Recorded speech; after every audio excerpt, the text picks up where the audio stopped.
Iya. Karena sebenarnya masalah itu kan ujian dari Gusti Allah dan solusinya pun ada pada Gusti Allah ya Kak. Lalu kita pengen tahu nih Pak, bagaimana cara kita agar bisa membedakan antara ujian yang sebagai bentuk kasih sayang dari Allah dan ujian yang azab dari Gusti Allah. Ya. Memang begini ya, ada sesuatu itu adalah bentuk kasih sayang Allah. Ada yang berupa teguran, ada yang berupa azab. Alhamdulillah kalau sudah azab. Nah, berupa kasih dari Allah, sesuatu yang tidak mengenakan buat kita, itu adalah terkhusus buat orang-orang yang mukmin, orang-orang yang taat. Jadi jangan dikira orang-orang soleh, orang-orang taat itu nggak diuji sama Allah. Diuji dalam ayat yang lain Allah sampaikan, A'udzubillahi minasyaitonirrajim, am hasibtum an tadkhulul jannata wa lamma ya'tikum masalul ladzina khalu min qablikum masathumul ba'sa wad-dharra wa zulzilu hatta yaqula rasul walladzina amanu ma'ahu mata nasrullah ala inna nasrullahi qarib.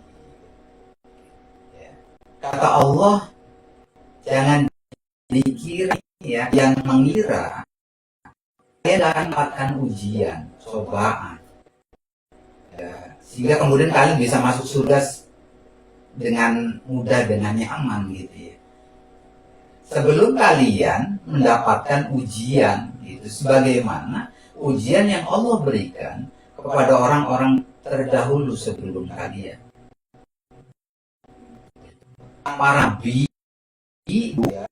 ya, orang soleh, pemimpin orang-orang yang takwa. Uji Nabi Musa, diuji menghadapi Raja Fir'aun. Ya. Nabi Ayub diuji dengan kekhawatiran, kemudian sakit dan 1 tahun sakit. Ya. Nabi-nabi yang lain juga sama, termasuk ya junjungan kita Nabi besar Muhammad SAW. Beliau juga diuji ya. Jadi jangan dikira orang-orang yang beriman itu akan diuji, akan Allah uji.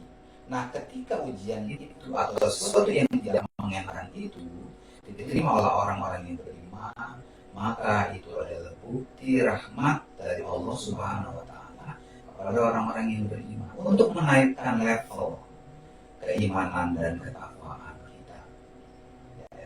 Nah, kemudian bisa juga sesuatu yang tidak mengenakan itu adalah teguran. Teguran bagi siapa? Bagi orang-orang yang kemudian berbuat dosa. Orang-orang Muslim tapi kemudian berbuat dosa. Allah kemudian tegur. Ya, jangan gitu kalau bahasa ininya. Jangan gitu. Supaya apa? Balik lagi kepada Allah. Tidak Allah. Ya.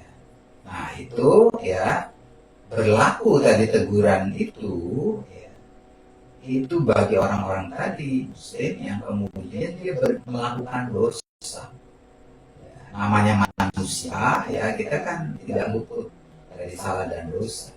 Nah kalau kita kemudian berbuat dosa sebagai seorang Muslim ya, nanti tadi ada sesuatu yang tidak mengenakan.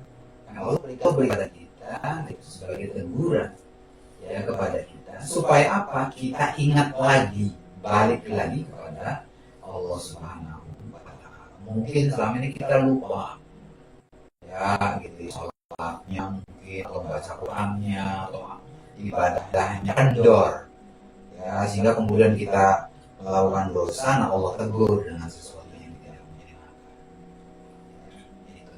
Nah kemudian yang ketiga nih, sesuatu yang tidak mengenakan itu bisa berupa azab. Buat siapa? Buat orang-orang kafir.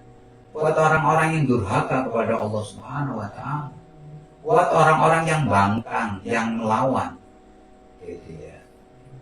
Kita banyak gitu ya, dikabarkan oleh Allah Subhanahu wa taala dalam Al-Qur'an tentang kisah-kisah ya, umat terdahulu di mana ya banyak melakukan dosa, maksiat, durhaka kepada Allah, kemudian diturunkan oleh para rasul, para nabi untuk mengingatkan mereka, tapi kemudian membangkang orang-orang kafir.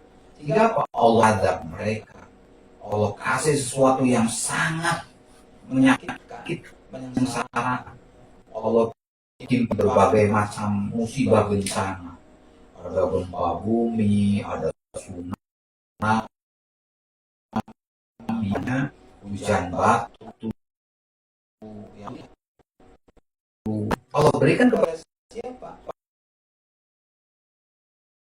Pada orang-orang, pada siapa? Jadi seperti itu ya, sesuatu yang tidak mengenakan itu bisa berupa rahmat,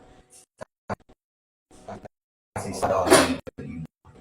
Kemudian bisa berupa itu kepada orang kemudian dia berbuat dosa. Allah tegur supaya apa? Balik, ingat kepada Allah, jangan berbuat lagi.